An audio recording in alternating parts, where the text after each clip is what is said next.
Welcome again आवर online lectures. Halogen derivatives हा आपला topic सुरू आहे आणि त्या टॉपिकमध्ये आपण आत्तापर्यंत मेकॅनिझमपर्यंत आलेलो आहोत. त्याच्यामध्ये आपण SN1 आणि SN2 ह्या रिॲक्शन नेमक्या कशा होतात, त्याचे एक्झाम्पल्स, त्याच्यामध्ये येणाऱ्या स्टेप्स, त्याची असणारी रिॲक्शनची कायनेटिक ऑर्डर, त्याचे फीचर्स, इथपर्यंतचा पार्ट सगळा बघितला होता. आता त्याच रिॲक्शनला कन्सिडर करून ज्या तुमच्या SN1 रिॲक्शन आहेत ना, त्या बेन्झिलिक आणि ॲलिलिक हॅलाइडमध्ये कशा होतात त्याचं एक शॉर्टमध्ये एक्सप्लेनेशन आहे आपला आजचा नेक्स्ट पॉईंट. तर बघा, SN1 रिॲक्शन जर आपण कन्सिडर केली तर आपण बघितलं की ही रिॲक्शन 2 स्टेपची रिॲक्शन असते, ज्याच्यामध्ये पहिल्यांदा बॉन्ड ब्रेक केला जातो आणि फर्स्ट स्टेपमध्ये तुम्हाला कार्बोकॅटायनचं फॉर्मेशन झालेलं बघायला मिळतं. कार्बोकॅटायन म्हणजे काय? पॉझिटिव्ह चार्ज कॅरी करणाऱ्या स्पेसिस असतात. ॲज अ इंटरमिडिएट म्हणून या पहिल्यांदा फॉर्म होतात आणि सेकंड स्टेपमध्ये इथं बॉन्ड फॉर्म केला जातो. म्हणजे SN1 मेकॅनिझम जे आहे ना आपलं, त्याच्यामध्ये आपल्याला 2 स्टेपची ही रिॲक्शन आहे, ज्याच्यामध्ये 2 ट्रान्झिशन स्टेट्स मिळतात असं आपण सांगू शकतो, जर एनर्जी प्रोफाईल डायग्राम आपण जर त्याची डिस्कस केली तर. मग आता बेन्झिलिक आणि ॲलिलिक हॅलाइड जे आहेत ह्याच्यामध्ये जनरली SN1 मेकॅनिझम आपल्याला बघायला मिळतं आणि ज्याच्यामध्ये कार्बोकॅटायन हा इंटरमिडिएट बघायला मिळतो. आता ॲलिलिक आणि बेन्झिलिक कार्बोकॅटायन जे तयार होतात ना, त्याच्यामध्ये त्यांचं स्टॅबिलायझेशन हे रेझोनन्स फॅक्टरनुसार होतं. मग तर रेझोनन्स हा जो इफेक्ट आहे, किंवा what do you mean by resonance, ह्याची तुम्हाला बेसिक आयडिया आहे. आपण हे 11वीमध्ये पण बघितलेलं आहे. ज्याच्यामध्ये पाय इलेक्ट्रॉनचं काय केलं जातं? डिलोकलायझेशन होतं आणि डिलोकलायझेशन होऊन एकाच दिलेल्या कंपाऊंडचे आपण एकापेक्षा जास्त स्ट्रक्चर आपण ड्रॉ करू शकतो. आणि आपल्याला माहिती आहे की त्यातलं कुठलंही स्ट्रक्चर जर आपण घेतलं तर it has a ability to explain all the properties of given compound, म्हणजे फिजिकल असतील किंवा केमिकल, सगळ्या प्रॉपर्टी ते एक्सप्लेन करतं. आणि मग त्याच्याशी रिलेटेड ॲलिलिक आणि बेन्झिलिक ह्याच्यामध्ये तुम्हाला इथं स्ट्रक्चरशी रिलेटेड रिप्रेझेंटेशन दिलेलं आहे की पाय बॉन्ड इथं बघितला तर तो डिलोकलाइज झाल्यानंतर कार्बोकॅटायनचं फॉर्मेशन कसं होतं, ह्या बेसिक कन्सेप्ट आहेत, ऑलरेडी झालेले आहेत. त्याच पद्धतीनं ॲलिलिक हॅलाइडमध्ये सुद्धा ॲलिलिक आणि बेन्झिलिकशी रिलेटेड जर कन्सिडर केलं तर इथं तुम्हाला हा कार्बोकॅटायन दिला आहे रिगार्डिंग टू दी बेन्झिलिक कार्बोकॅटायन. आणि मग इथं पाय इलेक्ट्रॉनचं डिलोकलायझेशन केल्यानंतर हा जो पॉझिटिव्ह चार्ज आहे हा पूर्ण स्ट्रक्चरमध्ये कसा मायग्रेट होतो, आणि तो मायग्रेट झाल्यानंतर आपल्याला ह्याच्यामध्ये रेझोनन्स इफेक्ट बघायला मिळेल. मग ज्याचे जास्त रेझोनेटिंग स्ट्रक्चर येणार ना, तो जास्त स्टेबल असेल. ओके, म्हणजे जर ॲलिलिक आणि बेन्झिलिक जर आपण कम्पेअर केलं, बेन्झिलिकशी रिलेटेड स्टॅबिलायझेशन मॅक्झिमम बघायला मिळेल. ओके, आता ह्याच्यावरती क्वेश्चन MCQच्या फॉर्ममध्ये तुम्हाला विचारला जाईल. मग क्लिअर? हे झालं ओव्हरऑल SN1 SN2 ह्या मेकॅनिझमला कन्सिडर करून इथंपर्यंतचा पार्ट. इथून पुढं आता आपल्याला वेगळ्या रिॲक्शन बघायच्या आहेत थोड्या. आता ह्या पण झालेल्या आहेत तुम्हाला 11वीला. बघा, टायटल आहे रिॲक्शनचा इलिमिनेशन रिॲक्शन. काय टायटल आहे? Elimination reaction. आता इलिमिनेशन रिॲक्शन म्हणजे काय की जनरली ह्याच्यामध्ये ॲडजसंट कार्बन कन्सिडर केले जातात आणि ॲडजसंट कार्बनचे जे ॲटम्स आहेत ते रिमूव्ह केले जातात, काढून टाकले जातात किंवा इलिमिनेट होतात. आणि ही जी इलिमिनेशनची रिॲक्शन आहे ना, ह्याला अल्फा और बीटा इलिमिनेशन असं पण कन्सिडर केलं जातं, किंवा 1-2 इलिमिनेशन असं पण म्हटलं जातं. काय टायटल कळाले? इलिमिनेशन रिॲक्शनमध्ये नेमकं काय होतं की एखादा मोलेक्यूल जर आपण घेतला तर त्या मोलेक्यूलमध्ये जे ॲडजसंट कार्बन आहेत, ॲडजसंट म्हणजे जवळचं, एकामेकाचे शेजारी. ओके, मग इथं जर बघितलं ना, आता बघा हे जनरल एक्झाम्पल आपण कन्सिडर करूया. तर 2 हे कार्बन आहेत. आता हा जर कार्बन घेतला तर ह्याला हा ॲडजसंट कार्बन आहे. आता समजा ह्या कार्बनला X आहे, ह्या कार्बनला हा H आहे. ॲडजसंट कार्बनचे ॲटम आपल्याला काय करायचे आहेत? रिमूव्ह करायचे, इलिमिनेट करायचे. समजा हे दोघंजण इथून निघून गेले तर X म्हणजे हा फंक्शनल ग्रुप कन्सिडर करा. ज्या कार्बनला फंक्शनल ग्रुप असेल त्याला अल्फा कार्बन म्हटले, नेक्स्ट टू दॅट त्याला बीटा म्हटले. ओके, मग ह्याला आपण 1 नंबर दिला, ह्याला आपण 2 नंबर दिला, मग 1-2 इलिमिनेशन पण आलं, किंवा अल्फा बीटा इलिमिनेशन पण ह्याला कन्सिडर करता येईल आपल्याला. बघा तुम्ही क्लिअरली इथं बघू शकता, इथं कसं दिलं आहे ते. अल्फा आणि बीटा कार्बन जे आहेत त्याच्याशी रिलेटेड हे 2 एकामेकाचे ॲडजसंट कार्बन आहेत आणि तिथं असणाऱ्या एंटिटी जर इलिमिनेट झाल्या तर त्या इलिमिनेट झाल्यानंतर आपल्याला ह्या सिंगल बॉन्डेड ॲडजस्टंट कार्बनचं कन्व्हर्जन डबल बॉन्डमध्ये झालेलं बघायला मिळेल आणि हे बाय प्रोडक्टमध्ये जाईल. समजते? तर अशा टाईपच्या रिॲक्शन तुम्हाला 11वीमध्ये सुद्धा झालेल्या आहेत. त्याचंच रिपिटेशन इथं परत येते. तर इलिमिनेशन रिॲक्शनची आयडिया तुम्हाला आली असेल. आपल्याला काय करायचं आहे, कार्बन नंबर 1 आणि कार्बन नंबर 2 हे जे दोन एकामेकाच्या जवळचे कार्बन आहेत त्याला असणारे जे काही आयटम्स असतील ते आपल्याला आता इलिमिनेट करायचे आणि इलिमिनेशन झाल्यानंतर काय प्रोडक्टमध्ये मिळतं त्याच्या 1-2 रिॲक्शन आपल्याला बघायचे. त्यातली पहिली रिॲक्शन आहे आजची तुमची बघा. टायटल आहे रिॲक्शनचं डिहायड्रोहॅलोजिनेशन.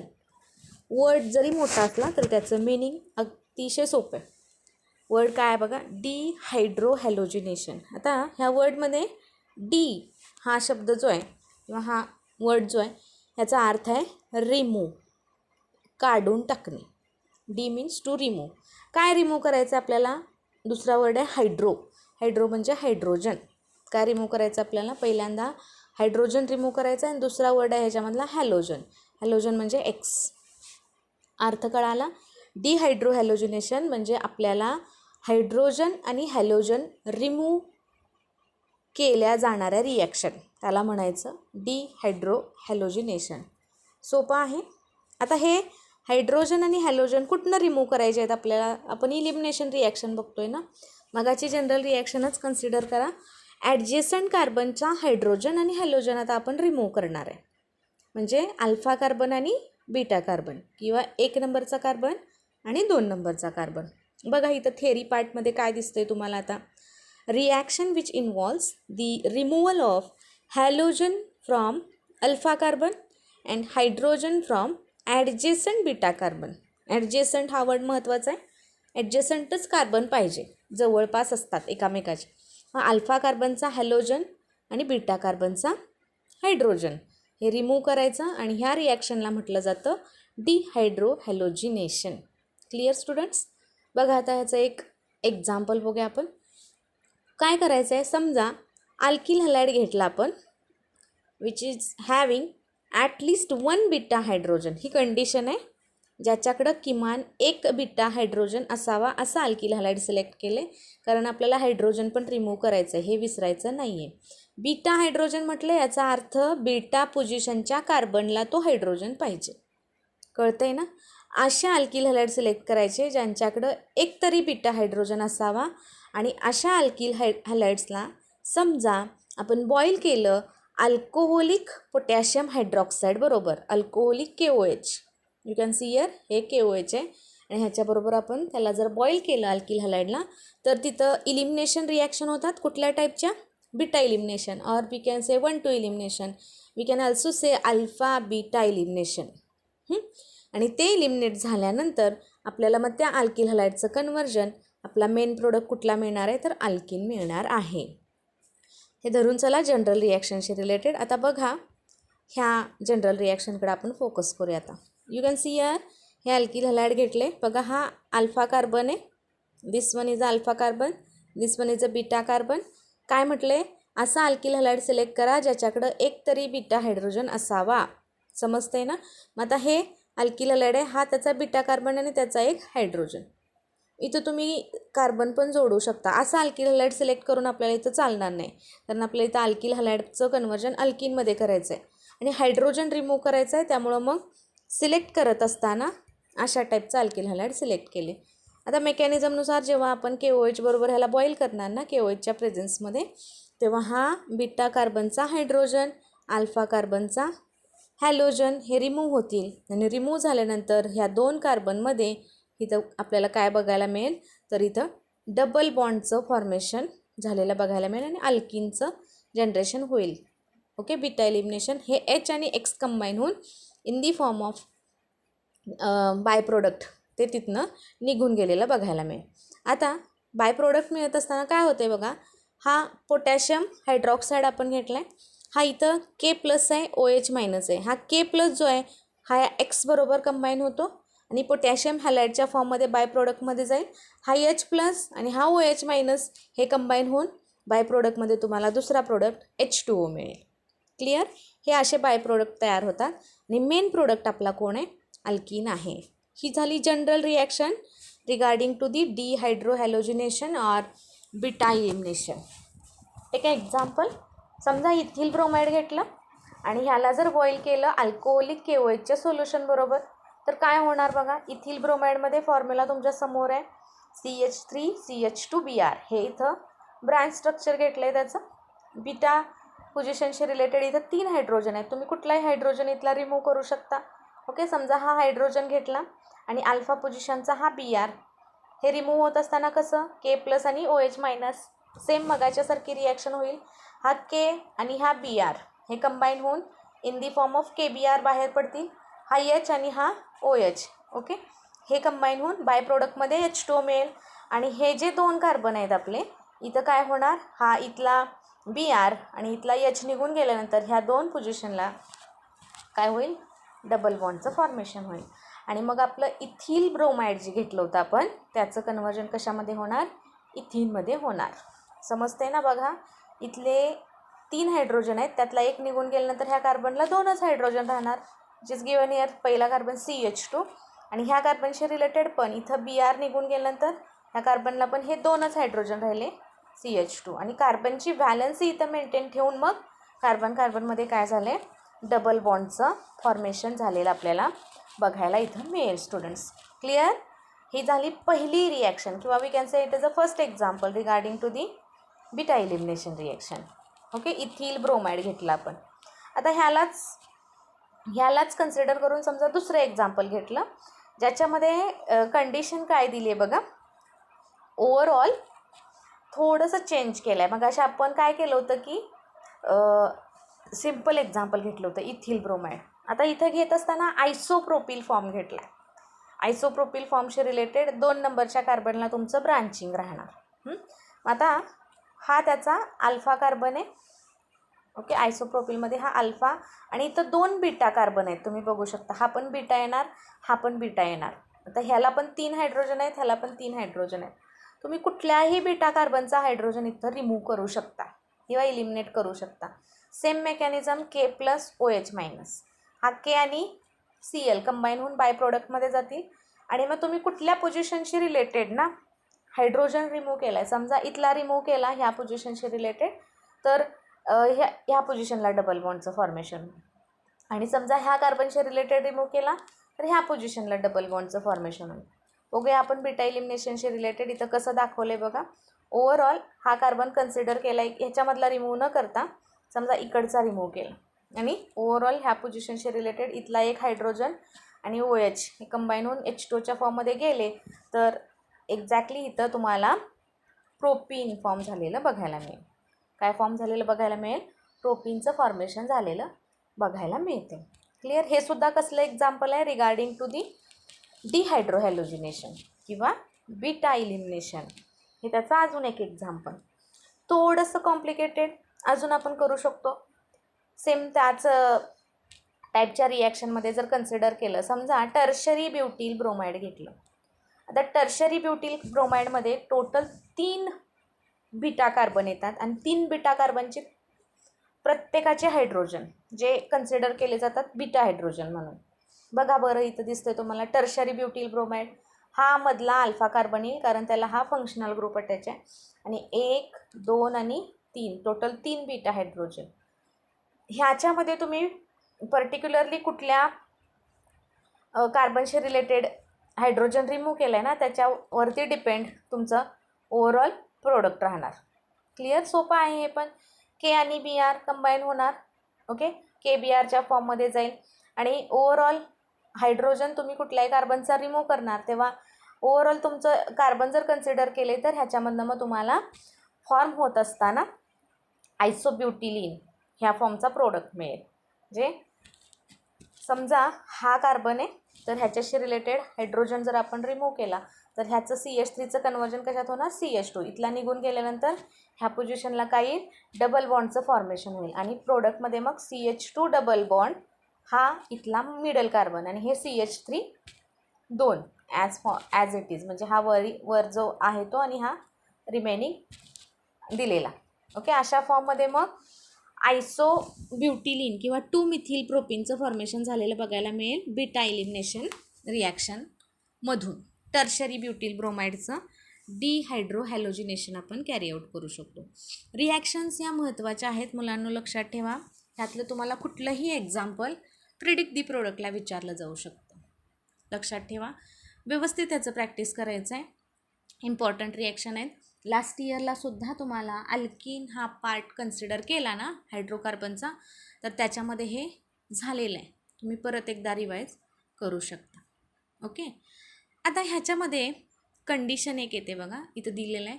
समजा if 2 types of beta hydrogen जर प्रेझेंट असतील, म्हणजे आता वरचे आपण 2 एक्झाम्पल बघितले त्या टाईपमध्ये. If 2 types of beta hydrogen, समजा B1 आणि B2 जर प्रेझेंट असतील in alkyl halide, then reaction gives mixture of product.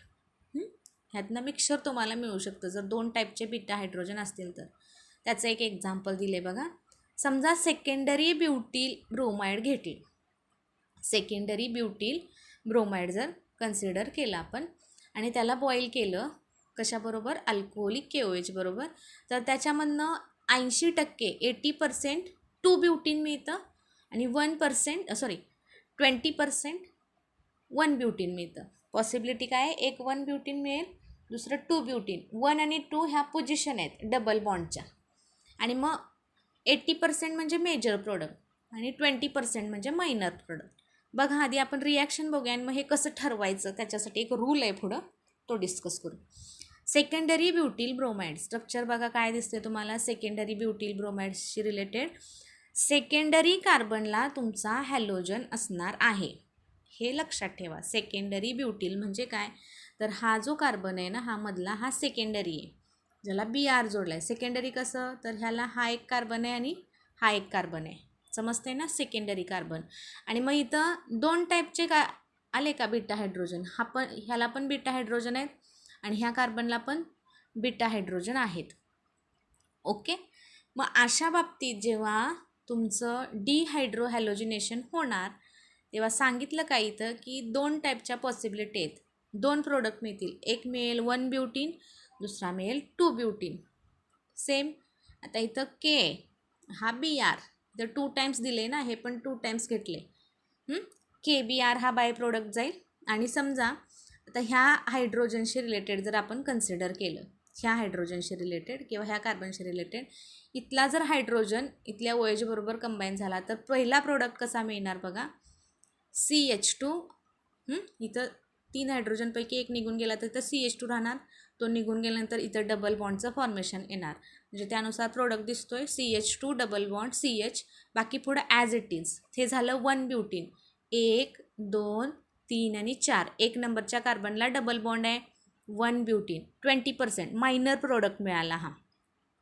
तीच पॉसिबिलिटी दुसरी जर कन्सिडर केली ना, तर दुसऱ्या पॉसिबिलिटीमध्ये समजा हा KBRचा प्रश्न नाही, तो निघून गेला. हायड्रोजन जर समजा इथला रिमूव्ह झाला, तर रिमूव्ह झाल्यानंतर इथं CH2 मधला एक गेल्यानंतर इथं डबल बॉन्डचं फॉर्मेशन होईल आणि तिथं डबल बॉन्ड फॉर्म झाल्यानंतर इथं स्ट्रक्चर कसं मिळणार, CH3 CH double bond CH. बघा इथं प्रोडक्टमध्ये 1 2 3 आणि 4, 2 नंबरच्या कार्बनला काय झालं आहे, डबल बॉन्ड फॉर्म झाला.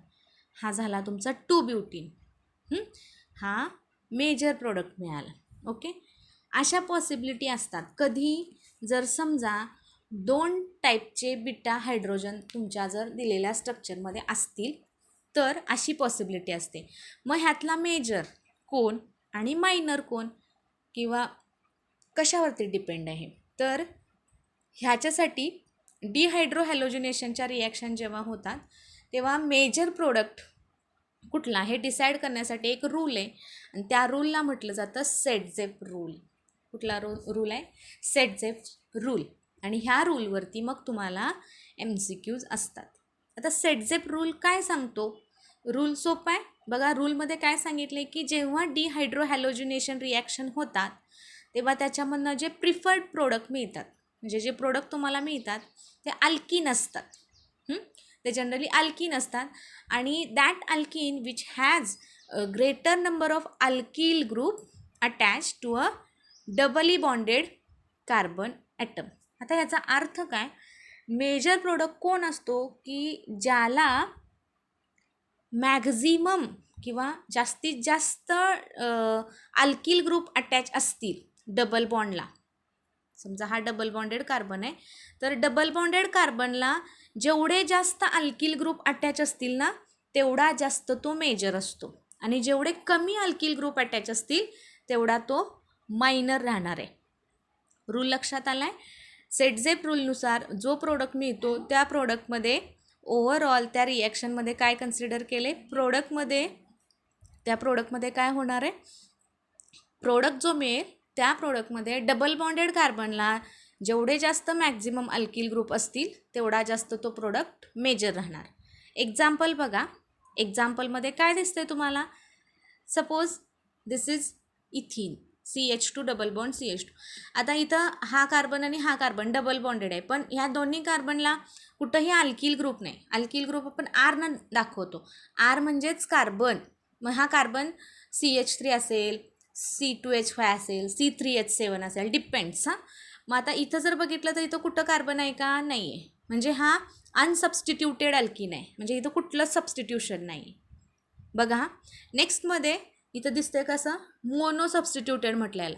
मोनो सबस्टिट्यूटेड याचा अर्थ काय, इथिनच घेतले पण इथं 2 हायड्रोजन आहेत, त्यातला एक काढला आणि त्याच्या जागी R, म्हणजे एक अल्किल ग्रुप आला, मोनो सबस्टिट्यूटेड अल्किन. समजा इकडच्या कार्बनशी रिलेटेड एक हायड्रोजन आपण रिमूव्ह केला आणि तिथं एक R पुट केला, इकडे एक R, इकडे एक R, disubstituted and so on. इथले दोन्ही हायड्रोजन काढले, दोन्ही वेळेला अल्किल ग्रुप आला. समजते ना. असं आपण मोनो सबस्टिट्यूटेड, डाय सबस्टिट्यूटेड, ट्राय सबस्टिट्यूटेड आणि टेट्रा सबस्टिट्यूटेडपर्यंत हे दाखवू शकतो. मग जेवढं जास्त सबस्टिट्यूशन अल्किल ग्रुपचं असणार तेवढा प्रोडक्ट कसा असणार तुमचा, मेजर. समजते. म्हणजे ह्याच्यामध्ये जर बघितलं तर टेट्रा सबस्टिट्यूटेड अल्किन कसे येतील, रूलनुसार तुमचे मेजर 80% जे आपण लिहिलं का ते ह्याच्यानुसार येणार. ओके. सेटझेप रूलवरती व्यवस्थित सगळ्यांनी लक्ष द्यायचं, ह्याच्यावरती MCQ तुम्हाला राहतात. ओके स्टुडंट्स, इथपर्यंतचा पार्ट सगळ्यांनी व्यवस्थित स्टडी करायचा आहे. नेक्स्ट लेक्चरला मग आपण ह्याच्या पुढच्या ज्या रिॲक्शन येणार आहेत त्या कन्सिडर करायच्या आहेत. थँक्यू.